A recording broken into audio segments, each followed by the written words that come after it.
Hey YouTube, my name's Steph and my partner is a collector, which makes me a collector by proxy.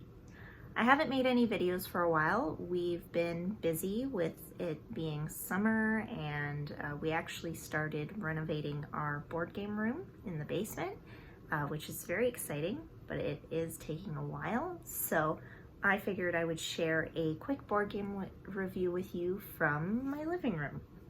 So today I wanted to talk about a game that we have actually had for a very long time. I think it's one of the games that Andrew first purchased when he started collecting board games. And this is a game that we will definitely be keeping on our shelf. We just recently replayed it and it is still a solid game. For not having played it in a couple years, we are just shocked that we haven't. It is such a fun game.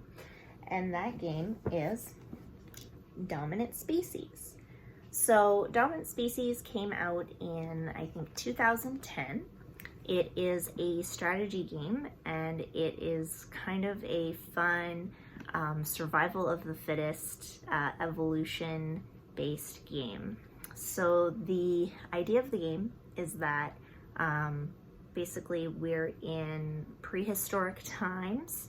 There are animals that are scattered throughout the world, you know, just doing their thing, a very well-balanced earth. But the Ice Age is coming, and now it is time for the various types of animals throughout the earth to begin to adapt to the changing weather and to the changing, I guess, environment. There we go, that's the right word. To the changing environment before the Ice Age hits. So it's a super fun game. You get to play as a certain animal type. There's mammal, reptile, amphibian, arachnid, spiders, and insects.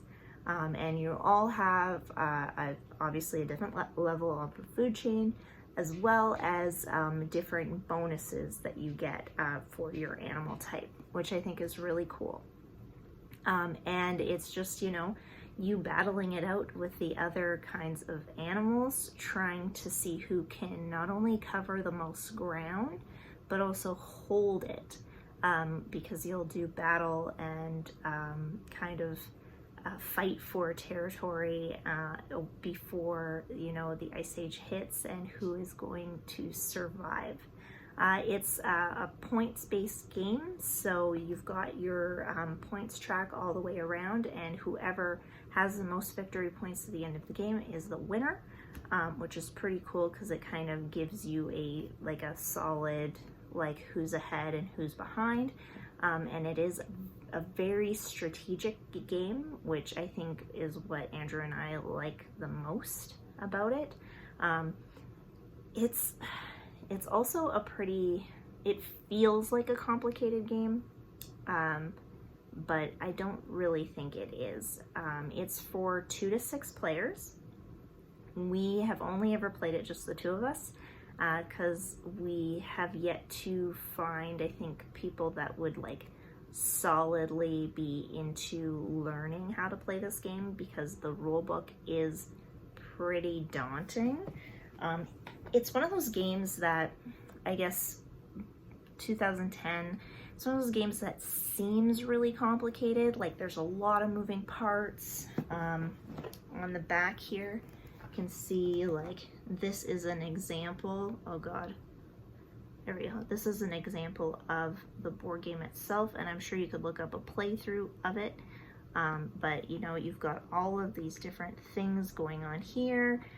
Which is like each turn you go through this thing, you're building the map as you go, and you've got all of your victory points and stuff here. It seems like a lot, but it really isn't, and the game is pretty easy to go through. After like the first and second turn, you know exactly what you're doing, and it comes with little cue cards for you to know, like, okay, what's happening next. But it does seem like a lot at first. This definitely isn't a beginner board game by any means, but I guess if you had a good kind of game master or someone who knew what was going on, a beginner could definitely play this game no problem. And for me, who has like a big problem remembering rules, I really enjoy this game and don't have too many issues with it ever because of the little check through. Anyway, so this is a super fun strategic game, and it's really cool to kind of be a little ruthless and competitive with the other people on the board. It's mostly just Andrew kicking my butt because I always try and spread myself way too thin from the beginning, and he kind of consolidates and then attacks near the end. But it is a super fun game. There's a lot of different strategy to it based on the animals that you get, and also it is really just cool building your map as you go. And the kind of theme is very cool. Evolution, survival of the fittest, it's super fun. So I would highly recommend you check out Dominant Species if you're into strategy games, if you're into kind of cutthroat survival. You'll probably really like this too. And the theme is really cool. So Dominant Species, check it out, and thanks so much for watching. Bye!